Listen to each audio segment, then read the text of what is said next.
আসসালাতু মিরাজুল মুমিনিন, মুমিনের মেরাজ হলো নামাজ।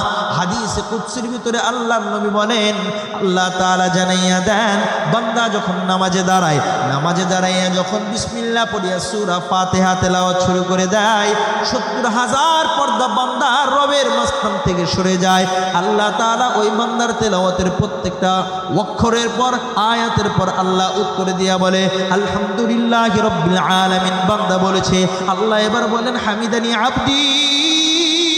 বান্দা বলে, আর রহমানির রহিম। আমার আল্লাহ বলেন, আসনা আলাইয়া আবদি। আমার বান্দা আমার প্রশংসা করেছে। বান্দা যখন বলে, মালিক ইয়াউমিদ্দিন, আল্লাহ এবার উত্তর দিয়া বলে, মাজ্জাদানিয়া আবদি। আমার বান্দা আমার বরত্ব প্রকাশ করেছে। একটা আয়াত পরে আর আমার আল্লাহর সঙ্গে কথা বলে। এই দামি দৌলত যার মাধ্যমে পেয়েছে তিনি আর কেউ নয়, তিনি হলেন আখির নবী মুহাম্মদুর রাসূলুল্লাহ। এই নবী বড় কল্যাণকামী নবী, শুধু দুনিয়াতেই কল্যাণ চেয়েছেন এমন নয়।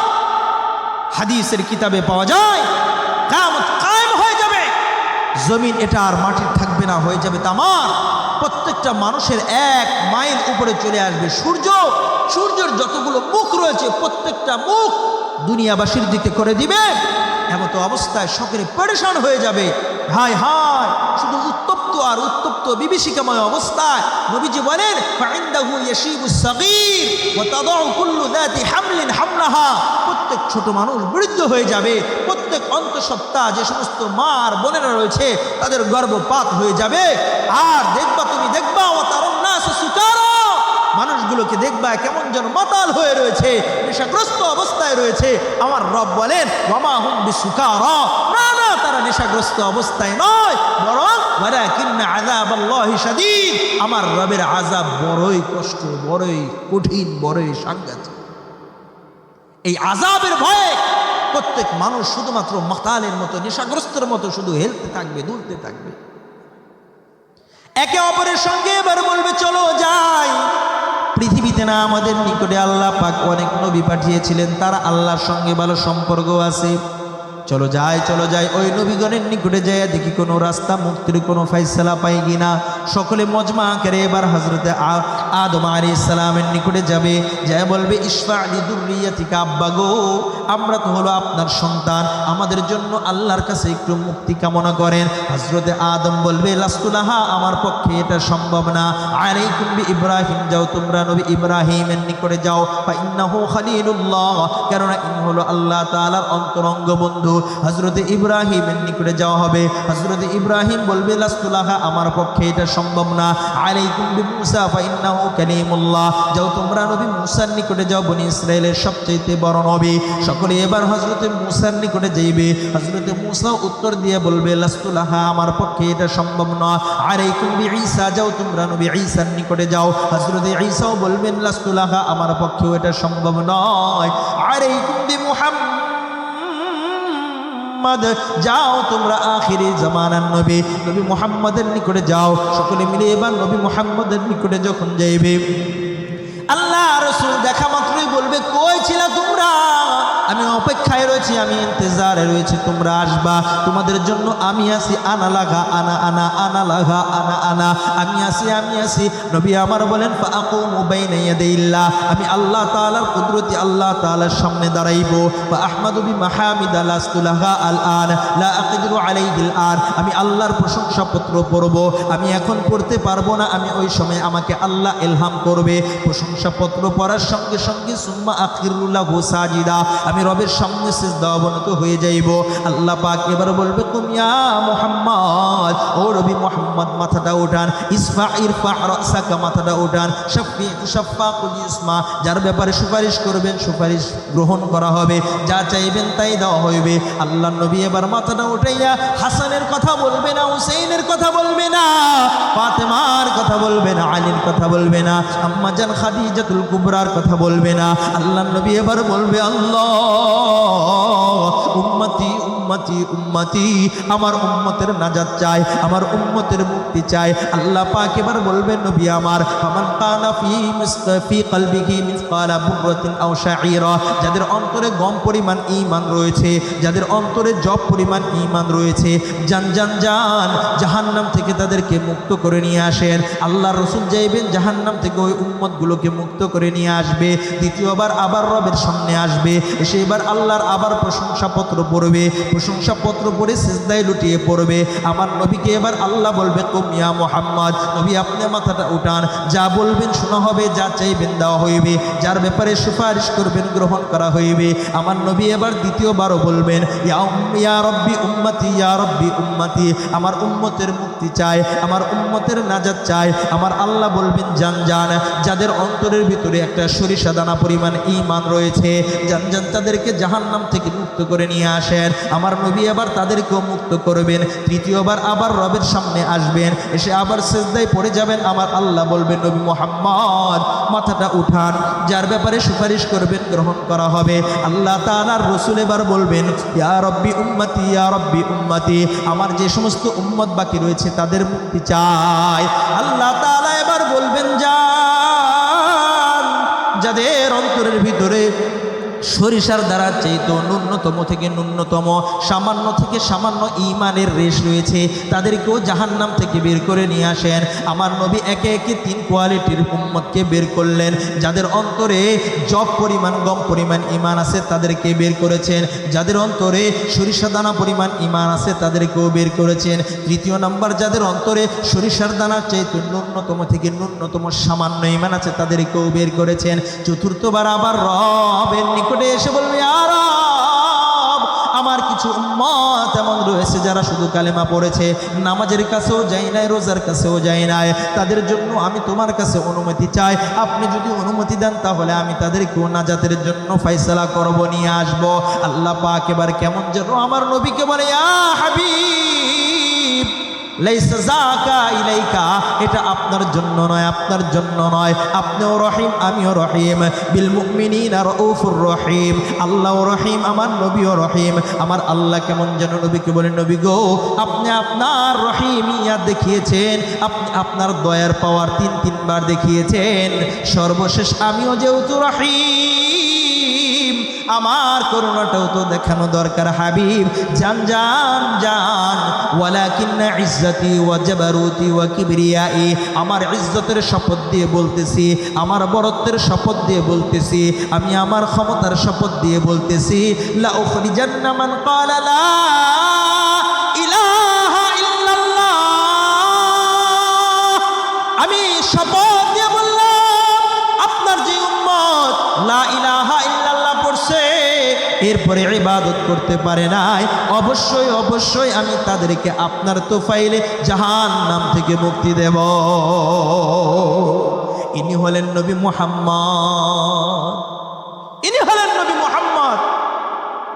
নবীরা একবার যেতে চাচ্ছে না, দস্তে বরদার হয়ে গিয়েছে, নিজের দায়িত্ব থেকে হাত উঠিয়ে নিয়েছে, গুটিয়ে নিয়েছে। আর আমার হাবিব হায় হায় দুনিয়াতেও কেঁদেছেন, আখেরাতেও কেঁদেছেন। আম্মা যেন আয়েশা সিদ্দিকা রাদিয়াল্লাহু তাআলা আনহা, তিনি একবার আমার নবীর পবিত্র শরীর মুবারক খালি গায়ে দেখেছেন। দেখার পর নবীজিকে বলতেছেন, নবী গো আপনার শরীরে মনে হয় বসন্তের ডাক দেখা যায়, শৈশবে মনে হয় আপনার বসন্ত হয়েছিল।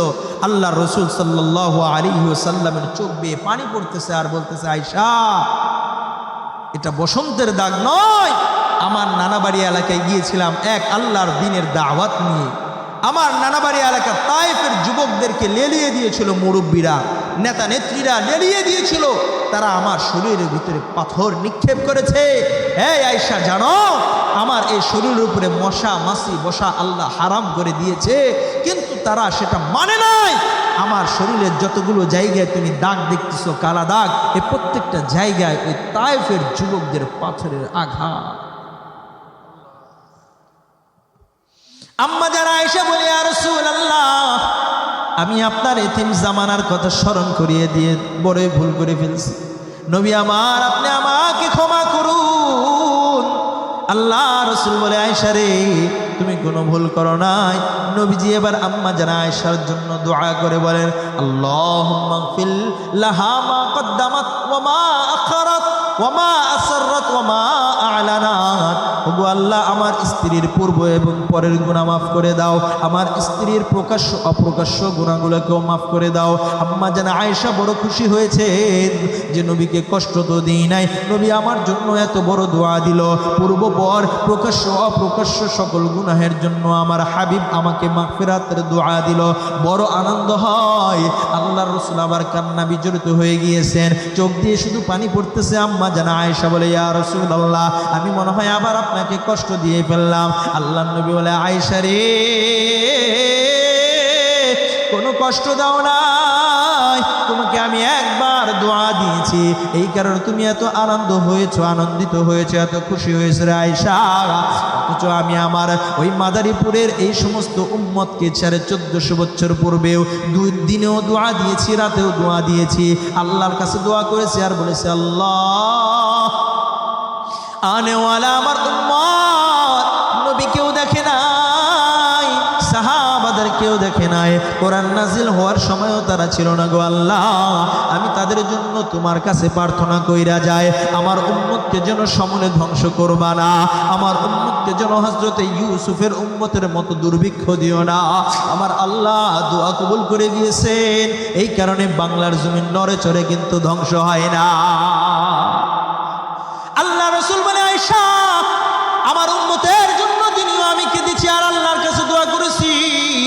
রাতেও আল্লাহর নবী ফুফিয়ে ফুফিয়ে কাঁদতেন আর রবের কাছে বলতেন, আল্লাহুম্মা গফির লি উম্মতি, ও আল্লাহ, তুমি আমার উম্মতকে মাফ করো, আমার উম্মতকে মাফ করো। ও এতিম নবীর উম্মত, ওই নবী মায়ার নবী, তোমার আর আমার জন্য আমি আর তুমি যখন দুনিয়াতে আসি না, আমাদের 14 পুরুষও দুনিয়াতে আসে নাই, 1450 বছর পূর্বে দোয়া দিয়ে গিয়েছে, অথচ আমি আর তুমি এতটা নারাজ, নবীর সুন্নতকে মানতে চাই না, নবীর ঘর, নবীর মেহমানদের থাকার ঘর মাদ্রাসাকে মহব্বত করতে চাই না, নবীর উপরে অবতীর্ণ হয়েছে যে মহাগ্রন্থ আল কোরআন, তার সঙ্গে মহব্বত রাখতে চাই না, নবীকে যে হাদিয়া দিয়েছে আল্লাহ পাক মেরাজে 5 ওয়াক্ত নামাজ পড়তে চাই না, নবী যেই ঘোষণা দিয়ে দিয়েছেন, আল কাসবু আল হালালু বাইয়িনুন ওয়াল হারামু বাইয়িনুন, হারাম উপার্জনটাও স্পষ্ট, হালাল উপার্জনটাও স্পষ্ট, নবী যে বাণী দিয়ে দিয়েছেন, আত-তাজিরুস সাদুকুল আমিন মা'আন নাবিয়্যিনা ওয়াশ শুহাদা। আল্লাহর নবী বলেন, নিকার এবং আমানতদার ব্যবসায়ীদের জন্য কেমন ঘোষণা জানোনি? কিয়ামতের ময়দানে তারা নবীগণের সঙ্গে থাকবে, সিদ্দিকীনদের সঙ্গে থাকবে, শুহাদাদের সঙ্গে থাকবে। বলে, আমার ওই উম্মত আমার দোয়ার দিকেও কেয়ার করে না, আমার সুন্নতের দিকেও কেয়ার করে না। কিয়ামতের ময়দানে আমার উম্মত যদি আমাকে না মানে, আমি তাদের জন্য ঘোষণা দিয়ে বলবো, সুহকান সুহকান লিমান বাদদালা বাদি, যারা আমি চলে আসার পর 1450 বছর পরে আয়েশা আমার সুন্নতকে মানে নাই, আমার প্রতি ভালোবাসা দেখাই নাই, আমার দেওয়া যে সমস্ত পথ নির্দেশনা রয়েছে সেগুলো মানে নাই, ওই হাউজে কাউসারের নিকটে আসতে চাইবে, নবীজি বলবে, এরে ভাগাও, এরে ভাগাও, কারণ সে ফ্রি ছিল, নামাজে আসে নাই, কারণ তার বিউজ বুদ্ধি ছিল কিন্তু সুন্নত মানে নাই, নবীর সুন্নত শরীরে লাগাই নাই, নবীর সুন্নত চেহারাতে আনে নাই, নবীর সুন্নত মাথাতে নেয় নাই, নবীর সুন্নত তার জীবনেও ছিল না, পারিবারিক জীবনেও ছিল না, রাষ্ট্রীয় জীবনেও ছিল না, সামাজিক জীবনেও ছিল না।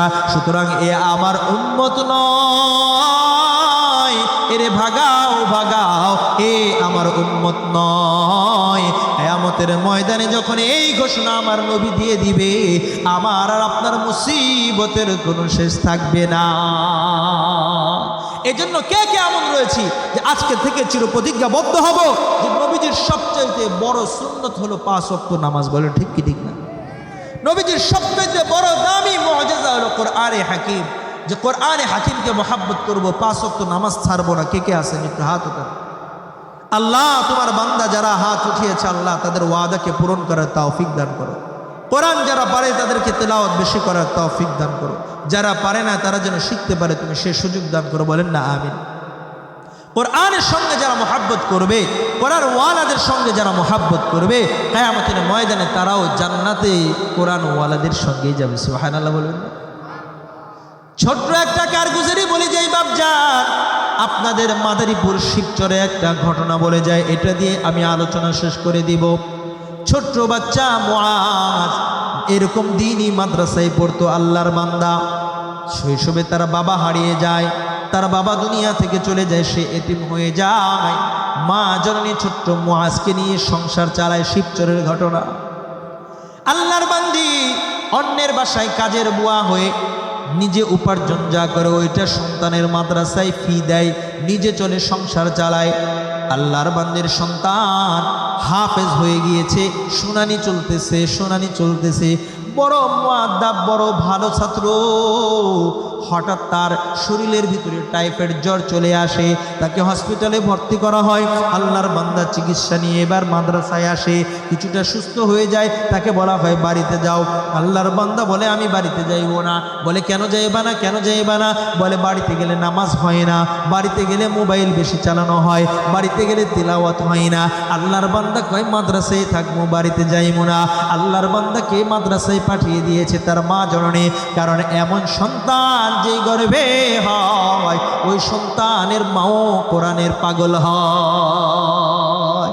জীবন করে সুমহান কোরআন, সরল পথের পেগাম কোরআন, খোদার দিয়া ইহসান কোরআন, মুখর সারা দিন রাত, মুখে ঠোঁটে আয়াত, যত খাতির সবই কোরআন ওয়াল ফুরকান, খায়রুল কুতুবিল কোরআন, নাতাআল্লামু খায়রান ওয়াহতাদা বিহিল আনাম, কোরআন ওয়াত তিবয়ান, নাহনুল খায়রু বিত্তাল, নাতাআল্লামু খায়রান ওয়াহতাদা বিহিল আনাম। কুরআন হিফাজতে সিনা থেকে সিনা হয়ে চলছে কোরআনের বহর, আর যুত সই বুক বেছে তবে কোরআন খোদা গেথে দেন বুকের ভেতর। খোশ নসিব তো তাদের বুকের মিনারে যাদের, খোশ নসিব তো তাদের বুকের মিনারে যাদের, সদা বাজে সুরে সুরে কোরআন ওয়াল ফুরকান, খায়রুল কুতুবিল কোরআন, নাতাআল্লামু খায়রান ওয়াহতাদা বিহিল আনাম। আল্লাহু আকবার। আল্লাহর বান্দির সন্তান মাদ্রাসায় পাগল, মাদ্রাসার পাগল, মাও মাদ্রাসার পাগল। মাদ্রাসায় চলে আসে, মাগরিবের সময় মাদ্রাসায় চলে আসে, এশারের সালাত ও জামাতের সহিত আদায় করে। হঠাৎ রাত্রি 10টা যখন বাজে, আল্লাহর বান্দা বড় বিকট আওয়াজে চিৎকার দিয়ে মাকে ডাকে। শব্দ করতে দেরি, দুনিয়া থেকে বিদায় হইতে আর দেরি করে নাই। আল্লাহর বান্দাকে তার বাসায় পাঠানো হয়, জানাজা হয়, দাফন হয়। মাদ্রাসার অবস্থা বড়ই মাতমপূর্ণ অবস্থা হয়। উস্তাদরাও কান্না করে, সাথী ভাইরাও কান্না করে, কারণ এত সুন্দর আমরি ছাত্র যদি হারায়, মাদ্রাসার মুহতামিম ঠিক থাকতে পারে না। বাড়িতে নিয়ে দাফন কাফন সব হয়ে যায়। মাদ্রাসায় এমন বাৎসরিক জালসা হবে। হঠাৎ ওই মাহফিলের ভিতরে প্রধান বক্তা যখন পাগড়ি দেওয়ার জন্য উঠবে, 1 নম্বরে নাম দিয়েছে ওই ছোট্ট শিশু হাফেজ মুআজ। আল্লাহু আকবার কইবেন। মুআজের যখন নাম চলে আসছে, আলোচক বলতেছে মুহতামিম সাহেব কোথায়, ওই মুআজ কই? মুহতামিম সাহেবের চোখ বেয়ে বেয়ে কান্না, পানি পড়তেছে, কাঁদতেছে। আলোচক বলতেছে ব্যাপার কি, কান্দেন কেন? ছাত্র উপস্থিত নাই, নাম দিয়েছেন, কান্দেন কেন? মুহতামিম সাহেব কানে কানে কি যেন আলোচকরে বলছে। যাই হোক, যা হয়ে গেছে। আলোচক আর কেউ নয়, তিনি ছিলেন আব্দুর রব ফরিদি, আপনাদের এলাকার আলোচক। তিনি বলতেছেন আমি খাবার খাওয়ার সময় মুহতামিম সাহেবকে বললাম, ও মুহতামিম সাহেব বুঝলাম না, মুআজের নাম আসতে আপনি কান্না কেন করছেন? কোথায় মুআজ? মুহতামিম সাহেব বলে, হুজুর আপনাকে আমরা ঘটনাটা তাহলে খুলে বলি। হুজুর আমার এই ছাত্র বড় মুআদ্দাব ছাত্র ছিল, বড় মেধাবী ছাত্র ছিল, কিন্তু সেই টাইফয়েড জ্বরে আক্রান্ত হওয়ার পর রাত্রিবেলায় সে মারা যায়, তার বাবাও নাই। ও হুজুর তার মা এবং সে নিজে ছিল, তার ঘরের ভিতরে আর কেউ নাই। আল্লাহর বান্দার মা একটা চিঠি আমার কাছে পাঠায়, ওই চিঠির কারণে আমি তার নাম 1 নম্বরে দিতে বাধ্য হই। মুহতামিম সাহেব এবার একে একে বলতেছে, তার মা 2টা রিকোয়েস্ট আমার কাছে করে। 1 নম্বরে সে লিখতেছে, হুজুর আমার সন্তান যদি আজকে জীবিত থাকতো এই মাহফিলে আপনি পাগড়ি প্রদান করতেন, এই জন্য আমি আপনার কাছে অনুরোধ, যে সন্তান বাবা হারা ছিল, আমি মানুষের বাসায় কাজ করে করে হাফেজ বানাইছি, আমার ওই সন্তান আজকে জীবিত থাকলে আমি আমার চোখের সামনে তাকে পাগড়ি পরাইতে দেখতাম। হুজুর আমি আমার সন্তানরা হারাইছি, আমার তেমন দুঃখ নাই, তবে হুজুর আপনার কাছে একটা রিকোয়েস্ট, একটা আবেদন, আমার সন্তানের নাম সে জীবিত থাকলে যেহেতু স্টেজের ভিতরে নেওয়া হইতো, আমি আপনার কাছে অনুনয়ের সঙ্গে বললাম আমার সন্তানের নাম আমি শুই না, আমি একটু সান্ত্বনা নিতে চাই। মুহতামিম সাহেব এবার 2য় নাম্বার বলতেছেন, আল্লাহর ওই বান্দি লিখতেছেন আর বলতেছেন, হুজুর আমার সন্তানের মাথায় আমার বড় স্বপ্ন ছিল, বড় আলেমের হাত দিয়ে আমি পাগড়ি পরাইব, এই জন্য মানুষের বাসায় কাজ করতাম, অনেক ছি করতো, অনেক গালমন্দ করতো, কিন্তু আমি আমার খোকার জন্য টাকা উপার্জনের জন্য আমি এটাকে কখনো ছাড়ি নাই। ও হুজুর আমি আমার সন্তানের মাথায় পাগড়ি পরাইতে পারি নাই, তবে আমি মনে হয় বেশি দিন আর বাঁচব না, আমি আমার আত্মীয় স্বজনদেরকে বইলা যাইব আমার সন্তানের মাথার পাগড়িটা যেন আমার দাফনের কাপড়ের সঙ্গে দেয়, যেন কিয়ামতের ময়দানে আমি আমার মুআজকে বলতে পারি, বাবা আমি তোমার মাথায় দুনিয়াতে পাগড়ি পরাইতে পারি নাই, তবে আমি তোমার মা হয়ে তোমার পাগড়ি পইরা জান্নাতে যাবো ইনশাআল্লাহ। ও মুমিন মুসলমান, মাদারীপুরের মুসলমান, তোমাদের মাদারীপুরেরই তো সেই কন্যা, যেই কন্যার গর্ভে হাফেজ মুআজ জন্ম নিয়েছিল, যেই কন্যা কোরআনকে এত মায়া করছে, যেই কন্যা মানুষের বাসায় পড়ে পড়ে নিজের সন্তানকে হাফেজে কোরআন বানাইছে। এই জন্য কে কে এমন মাদারীপুরের ভাইয়েরা রয়েছে, মায়েরা রয়েছে, নিজের সন্তান আছে তো তাকে হাফেজ বানাবো, আলেম বানাবো, নিজের সন্তান নাই তো নাতি লস্করকে আলেম বানাবো, হাফেজ বানাবো, কোরআনের মায়া নিয়ে বাঁচবো, কোরআনের মায়া নিয়ে দুনিয়া থেকে যাব। কে কে আসো নারায়ে তাকবীর। আল কোরআনের আলো, আল হাদিসের আলো, কোরআন হাদিস যেদিকে, আলেম ওলামা যেখানে, কোরআন নাই যেখানে, আল্লাহ তুমি কবুল করো, বলেন আমিন।